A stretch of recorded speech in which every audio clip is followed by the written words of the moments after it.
کہ اگر ایران نہ مانا تو حملہ بھی ہو سکتا ہے ایران پر. کیا آپ کو لگ رہا ہے کیا ہونے جا رہا ہے؟ وعلیکم نوشاد صاحب، اور دونوں مہمانوں کو بھی میرا سلام، سر. اور ہمارے ناظرین کو بھی.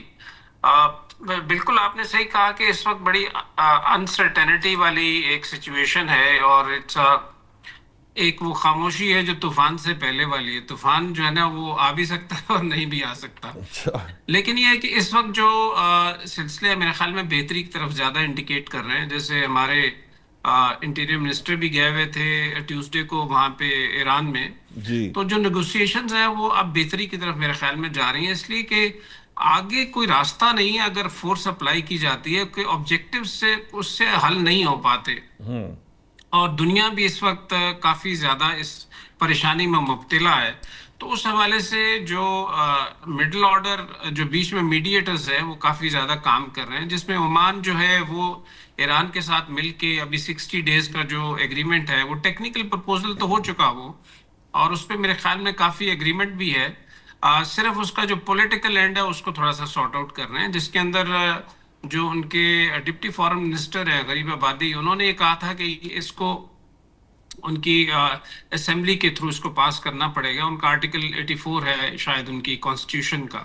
تو اس حوالے سے یہ پیرلل پروسیسنگ جو ہے یہ چل رہی ہے. لیکن جیسے آپ نے کہا کہ ایران نے چیزوں کو سمپلیفائی کر کے ایک ٹرائنگل بنا دی. اس نے کہا ہے کہ جی آپ نے اب اگر آگے چلنا ہے تو پہلے تو نو ٹیکس یہ بالکل ہونے چاہیے، اور دوسرا ہے کہ you have to pay the compensation.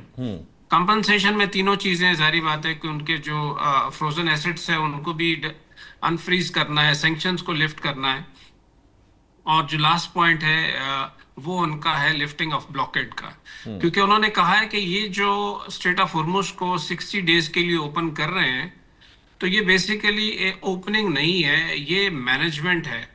اور مینجمنٹ کے اندر انہوں نے جو دو راستے بنائے ہیں وہ ایران کی ٹیریٹوریل واٹرز میں سے گزر رہے ہیں، اور ایران نے اس کے اوپر اپنا جو کنٹرول رکھا ہے وہ شپس جو اندر آ رہے ہیں ان کے اوپر ہے، جانے والوں کو عمان کی عمان کے طرف سے عمان جو ہے عمان نا کے اس کو کوریڈور میں مانیٹر بھیجنا. کرے گا. جی. تو یہ ابھی تک کی صورتحال ہے. اور جیسے آپ نے کہا کہ ابھی بھی جو شپس لاسٹ 48 آورس میں تقریباً میرے خیال میں 14 سے 18 شپس رپورٹ ہو رہے ہیں، جی. جی. اس سے زیادہ نہیں گئے.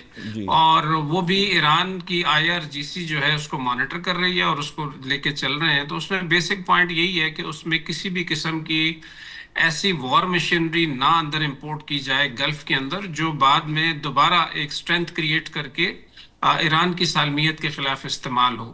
تو ابھی تک کی تو صورتحال تقریباً یہ ہے.